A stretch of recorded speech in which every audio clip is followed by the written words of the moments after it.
G'day guys, and welcome to part 2 of a fun-filled underground subway scene tutorial. Yay! So this is the finished scene that we're trying to achieve through this tutorial. Last week we did part 1, which was the modeling, or the boring part, which a lot of people called it because we were just modeling, and they said it wasn't impressive enough, which is fair enough, but it's modeling, you know, you gotta get to do the boring stuff before you get to the good stuff, at least some of the times. So, again, this is the finished result that we're trying to achieve. This is the big seller, big one we're going to use to make you finish the video. So, let's get into it. If you didn't finish the tutorial last week, I understand. You can go ahead and download this scene right here, which is just the modeling finished. If you want to play along at home, you can go ahead and download this kind of end of part 1 scene, and you can get into it from there. So let's get started. I need to go to the shops before they close, so I need to wrap this tutorial up rather quickly. So scene open, let's go ahead and add a material to the tunnel. Let's do the main one first. We're going to turn off the specularity because we're going to be using reflections for the tunnel, so don't need to have any specularity.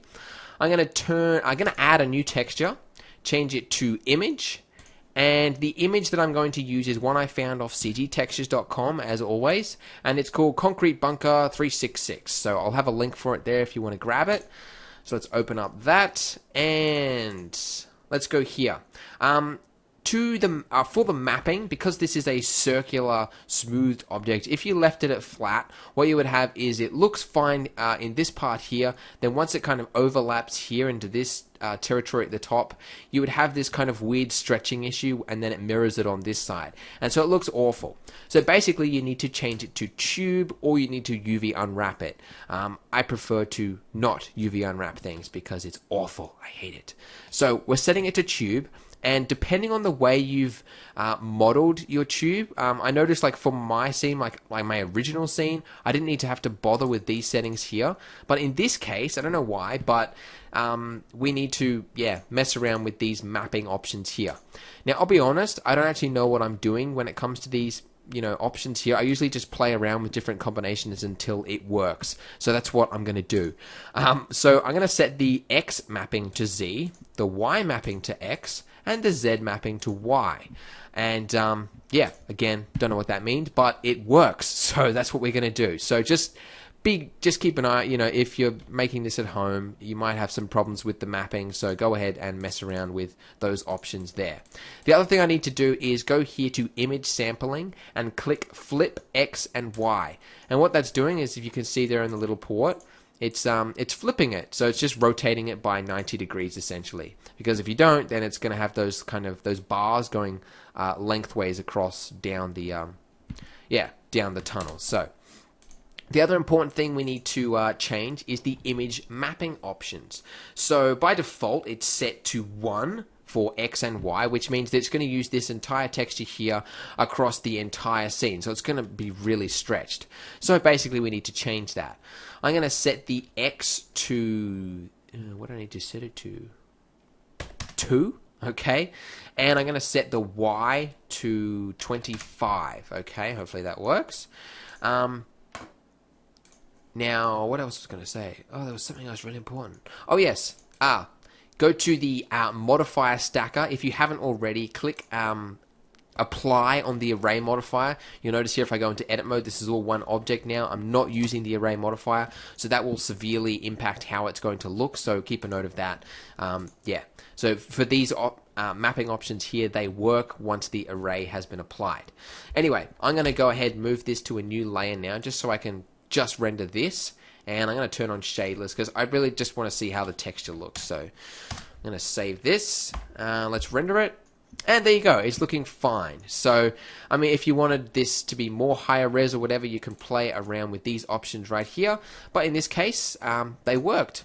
Big surprise, because I kind of knew that they would because I'd done this before. So alright, other thing you might want to do is turn on normal. In fact, I highly recommend you do. Normal applies bump mapping from that texture, so you get kind of raised surfaces, and this is really important because we're going to be adding reflections in a second, and if you don't have any bump mapping, you're going to get smooth, clear reflections, and it's going to look like a car paint rather than a grungy inside tunnel. So turn on bump mapping there, set it to around 0.2. The other thing, and this is one I learned in Jonathan Williamson's recent tutorial for 2.57, he mentioned this new option here for bump mapping. You can change the method.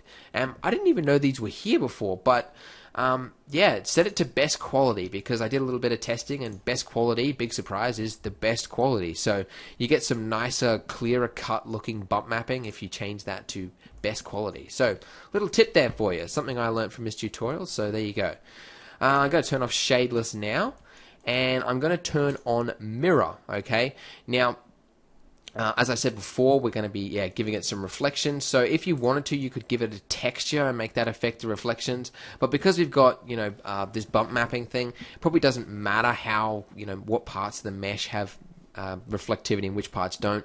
So I'm just going to set this to 0.2, and let's go ahead and re-render that. Actually, it needs lights, doesn't it? Let's render it with. Where do I get my lights back in? All right, let's just render it with that. Okay. And we should be able to now see a little bit of light reflection off the surface of the tunnel. So, fingers crossed. Okay, come on, come on. Okay, up there. There you go. You can see you've got a little bit of reflection. It's not very obvious, and that's the point, really. You don't want to make things too glaringly obvious. So, I just want it to have a little bit of light sheen effect to it. Just make it look like it's a little bit wet. You know what I mean? That sounds gross. Anyway. Tunnel is working now, so let's go ahead and do the floor. Okay, so floor is selected. Let's add a new material to this. I'm going to turn off specularity again, give it a new texture, and this texture that I'm going to be using is one called Concrete Bunker 410. Again, you can find it off CG Textures. I'm going to put a link there for you, so go ahead and grab it. And for this one, do I need to check that? I can't remember. Yes, let's go ahead and check that, okay? And I'm also going to turn the mapping to X. I'm going to leave X as it is, but I'm going to set the Y amount to 25, okay? And let's just, like I did with the tunnel, just so I can see how this looks. Okay, so that's what the floor is going to look like essentially. What I also want to do now is I want to give it another texture, and this texture that I'm going to apply is going to make it affect the reflectivity of the surface, okay? Now, you can do that just by going here, turning on mirror, and then, setting this up like that, but then the entire mesh is going to be reflective basically, which I don't want. I don't want everything to be like clean and shiny and whatever. So I'm going to turn this mirror amount down to 0, but I'm going to leave it checked, and that's important that you leave it checked because otherwise when you add this texture here and make it reflect, it's not going to reflect anything unless you check it there. So just keep a note of that. So this texture I'm going to use is an image texture. Again, one I found off CG Textures. One I use a lot actually, it's called Concrete Leaking. And this is a really good texture because if you look here in this little viewport here, you can see it's got this kind of, makes it look like, water is leaking from the edge of something like that. And what I want to do is if you go here onto colors, if you turn the brightness up and then the contrast up, what you can do is you can get a kind of a clear cut where you've got a completely white surface and then a completely black surface, or something close to that. And what that means is the white is going to show through. So there's not going to be any reflectivity on parts where there's white, and the black areas are going to be reflective. So, really important. So you can play around with these contrast and brightness settings until you get something that works for you. So I think that looks pretty good in my opinion, something like that. Let's just set this to both just so we can see what happens when we fiddle with these settings. Let's go here under influence, turn off color because you don't want it to affect the color, and turn on ray mirror. And you'll notice that up there in the 3D viewport, our little sphere preview has turned completely reflective. And the reason it's done that is because currently it can't use this texture to find any reflectivity value because it's a colored texture. What you need to do is turn on RGB to intensity. And what that does is it converts that texture from a color to a black and white image. And you can see there in the little 3D view, it's now got some areas that have got reflection and other areas that don't. Again, you need to change the image mapping options. So I'm going to set this to 25 like that, and that should now be good to go. So I'm going to bring back my scene here. I think ambient occlusion's already turned off. There you go. But yeah, it's rendering quite slow. Anyway, let's go ahead and render this now and see how it looks. Okay, well, it's working. You can see that this, it's reflecting some areas, but you can see that the texture is facing the wrong way, like it's dribbling that way. I want it to be make it look like it's coming from that wall on the edge there. So to fix that, you need to grab the texture, and underneath the image sampling, check flip X and Y axis, which is what we've done for this one. So it's just doing the same thing for that texture. But also there's some areas here you can see where there's a completely solid reflection, like it's, like I said before, like kind of like a car paint kind of thing, where it's just like a glass, I should say, probably. We don't want it to be like that, so I'm going to go to this texture here, the colored texture, and I'm going to give it some bump mapping. So just a little bit, let's set it to, come on, cooperate with me, Blender. 0.1, set it to best quality, because why not? And I'm also going to turn down the ray mirror amount, okay? So that means that basically the maximum amount of reflectivity that you can get from this texture is going to be, 80% essentially. So that's why turning it down can help. So there you go. You've got a lot nicer looking texture there. So you've got the, it's reflecting part of the scenes, other parts that aren't. So yeah, I'd say it's looking quite good. I might possibly just turn down this bump map a little bit just so it's not too in your face. But otherwise, that is looking pretty good. Okay, so the floor of the tunnel and the walls of the tunnel are now looking great. We can now move on to the rest of our scene, which are these pipes here and the rail, and then we can get into the compositing. So let's knock out the easy one first. These pipes along here, just, not that one. Add a new material. Set the diffuse amount to something gray like that, and then turn down the specularity. Something like that should be fine. And that's it for that material. Let's go to the main pipes here. These ones are a little bit more involved. So we're going to add a new material. Turn the specularity down to, something like that. And I'm also going to turn on mirror reflections. Going to set it to 0.2. And I want to give it a Fresnel amount of around 0.2 amount, and then turn up that blend amount. What that means is you won't get reflections over the entire tube. You'll only get it on kind of those edges, if you know what I mean. If you've played around with Fresnel before, you know what I mean. But it's really important that you do that. And gonna give it a new texture. Image. And this texture I'm going to use is called Rust Paint 257 from cgtextures.com. Little advert for you guys. Love your work. And because I haven't enabled, or have I? No. Yes? Have I? No, yes. Looks like I have already. That's great. So I'm going to try and make this pipe work using the, trying to make this texture work. So let's give it a bash. Alright, so I'm going to... Oh, goody, I have. Alright, let's try and make this work. Alright, so I'm going to, leave this at generated, and I'm going to change this to tube, okay, because this is a circular objecty thing. And I'm going to fill around with these X mapping options here. I'm going to change this to Y, Z, X, whatever, and hopefully try and make it work. So let's go ahead and render that. And it hasn't worked too well. Yes, going to turn up the X amount now. And we should hopefully see... No, let's try the Y. Okay, now we can see the texture coming through. So it's a little bit fiddly with these sorts of things, but it's what you have to do to make it work sometimes. I'm going to turn on a little bit of bump mapping as well, just because it goes hand in with those reflections that we applied before. So let's done that. Okay, cool. So I'm going to go ahead and add this in with the rest of our scene now. Okay, so those pipes are done. These pipes are done. And now let's go ahead and add the material to our rail there. So this should be the last thing we need to do before we can do the final render and then get into the compositing. So yes, with our rail selected here, going to give it a new texture. Now, we're going to give a number of different materials to this rail. So the main material that I'm going to give it is kind of a rusted, kind of reddish, brownish with like highlights of steel kind of in it. So making it look like, yeah, a rusted rail. So let's go ahead and call this rusty rail. And I'm going to set the color to a kind of, what sort of color do you give it? Something around about here. Something like that, maybe a little bit more red. You can experiment with that. Turn the specularity down as well. And I'm going to give it a cloud texture like this. And the color of it is going to be a gray color like this, okay? I'm also going to turn down the color amount, just so it's not too obvious. So it's mostly rusted like that. Okay, cool.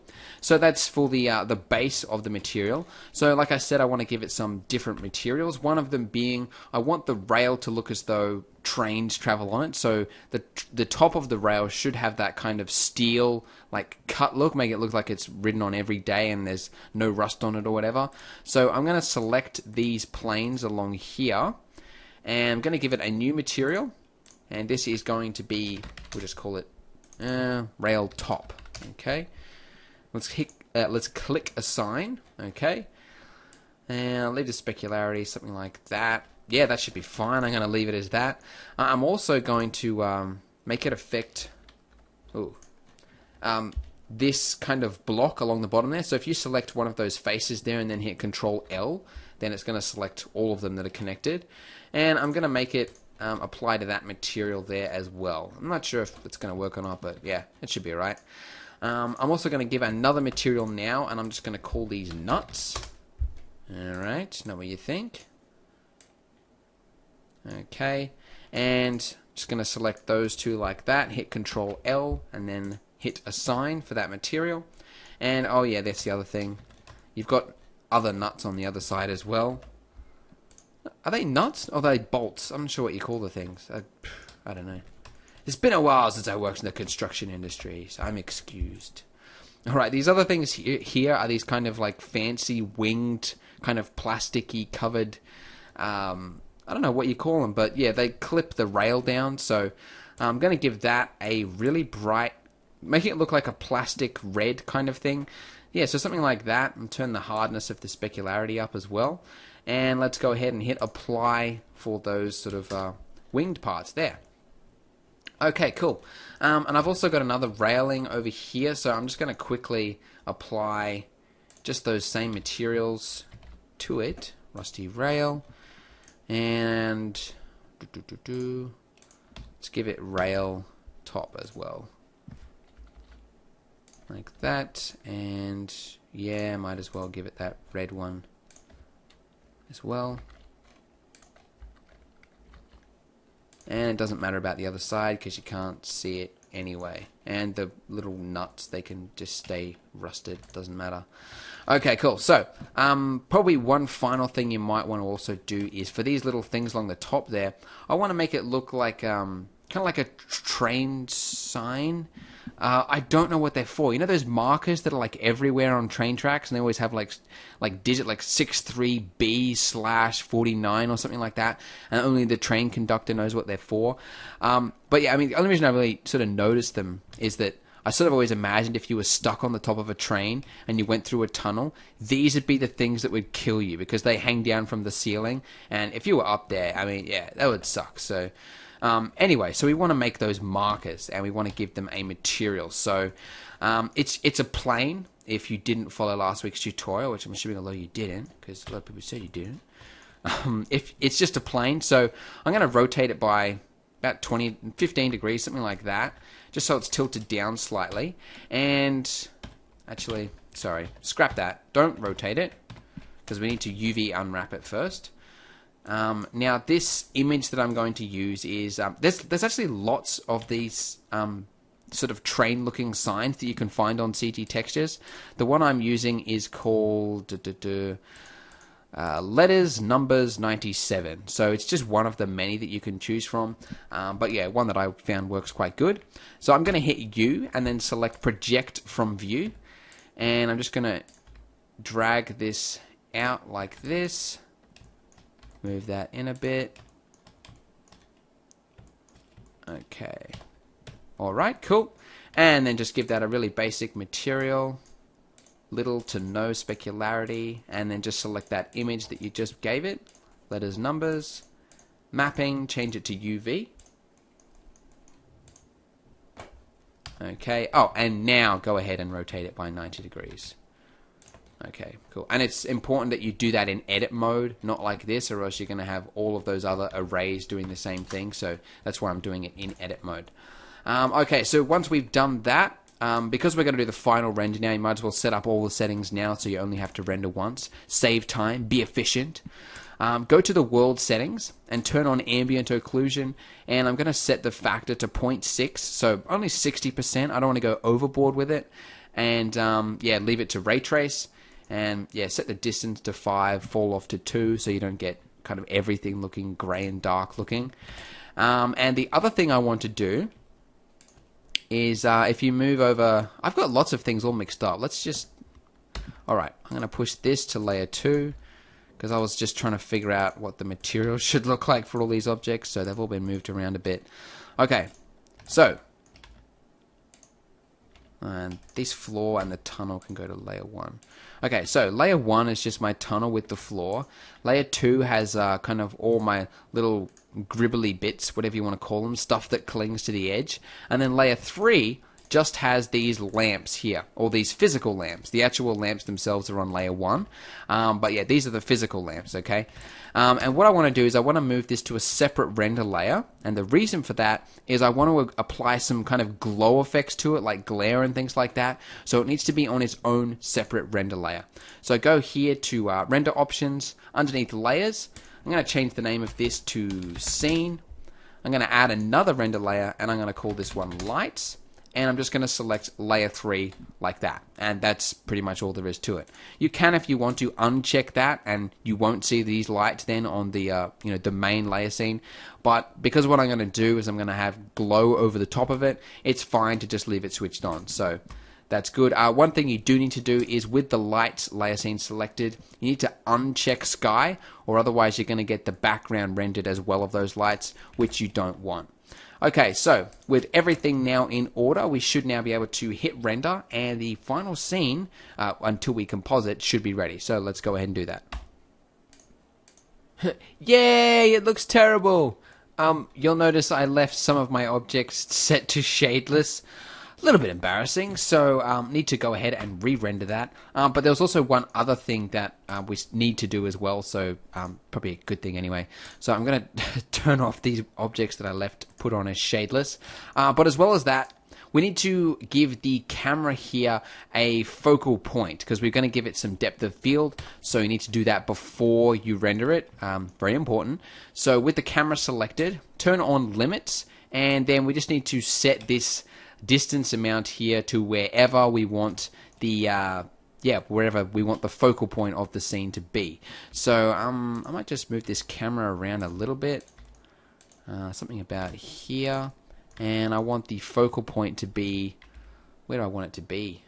Kind of, yeah, let's move it in a little bit, something like that. Anyway, it should be fine.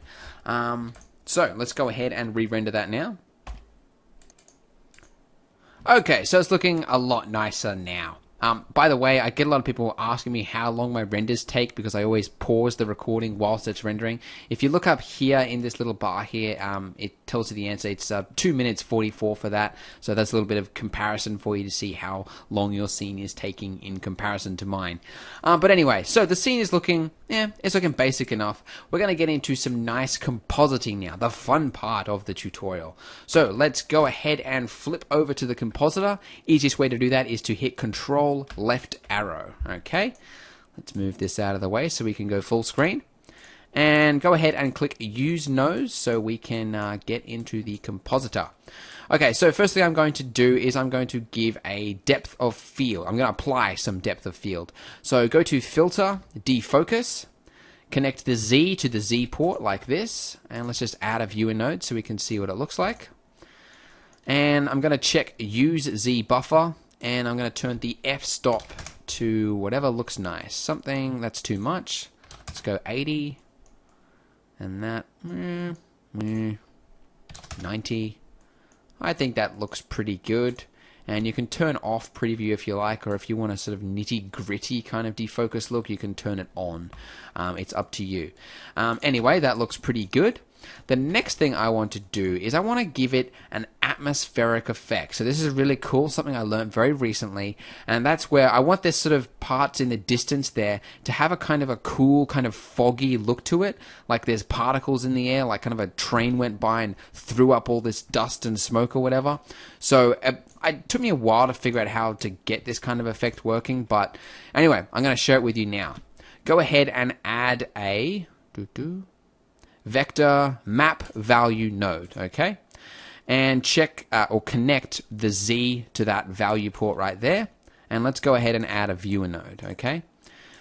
Like this. Okay, now the screen is completely white and you're probably wondering what it's doing.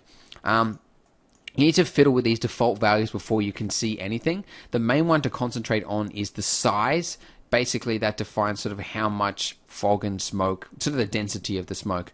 I usually set mine to a 0.01, so really low amount, and you can see already the effect it's had.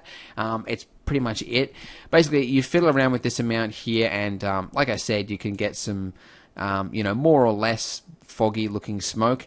And this offset value, that defines what parts of the scene have no fog to it at all. So if I, turn this minus, you can get further and further down the tunnel before the fog starts applying. So I usually set it sort of somewhere just in front of the camera. So something like that, for example, usually looks pretty good. And now what I do with that is I add a mix node and I apply, like it's already done here, the value to the FAC amount, okay? And I now take the scene, which is, the end of this defocus node here, and I plug it in right there. Now what this is going to do, add a viewer node, is it's going to use this value from here, whatever this white value is, to overlay this scene image here with whatever color you put in there. So we're actually going to leave this blank, and we can change this color to whatever we like, and that is going to be the color of the fog. So I can set that to a purple, and we now have a purple fog, or a green fog, or a blue fog, and I'm sure you can imagine all the fun you could have with this. Whew, endless, I know. So you can also, if the fog is like a little bit too intense, you can also experiment with the maximum value. Like you can turn that down a touch, and you'll get, like you can see in the background there what it's doing. It's just sort of providing kind of like a cutoff point to which the, like you can see what it's doing basically, but sort of the maximum amount of fog that can actually apply to the scene. So that's something you might want to fiddle with as well. But otherwise, if it's looking a little bit too intense, you can also just add an not a render layer, RGB node like this, and just plug it in like so. And then if it's just too much, you can just turn it down a bit like that, and there you go, you get that kind of effect that you're going for. Okay, cool. Now what I'm going to do is I'm going to apply a glow and a glare effect to these lamps there on the wall. Haven't forgotten about them, get into them now. So I'm going to duplicate this render node, and I'm going to change it from scene to lights, because you remember we made a new render layer for the lights. So let's just have a look at what that render layer is made up of. It's made up of lights, very important. And there was something else.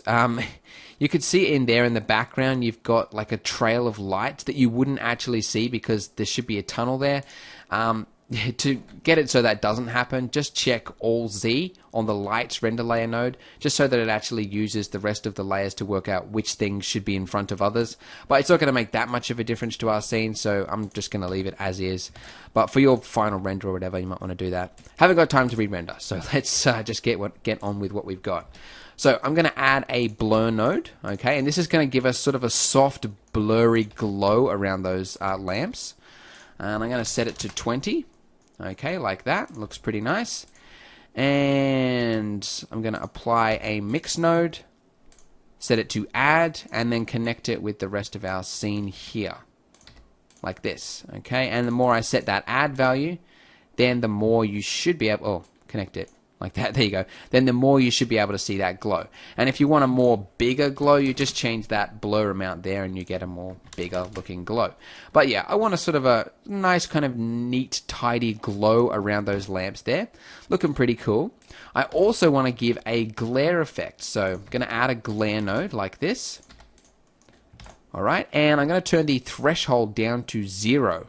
And I'm going to turn the mix amount up to 1, so we're just getting the glare node because we're going to overlay it over the top of the image there.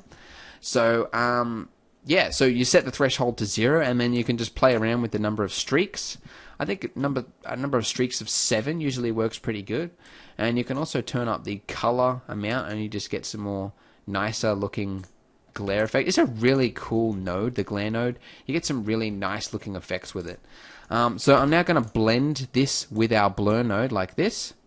Set it to add, and then just drop it in there like so. And there you go. You've now got some nicer, a lot more realistic looking lamps than we had before. And you can see we're getting a kind of a foggy type look to the scene, and it's looking rather nice. So it's taking shape. So now the final one I'm going to add, or not final yet, is the color balance node. Okay. Go ahead and add this. Now this is where we can get creative, because currently the scene is rather black and white looking. You know, you've got a little bit of color in there, but mostly it's black and white. And I've left it that way for a reason. That's basically so I have a lot more control over how the final scene looks.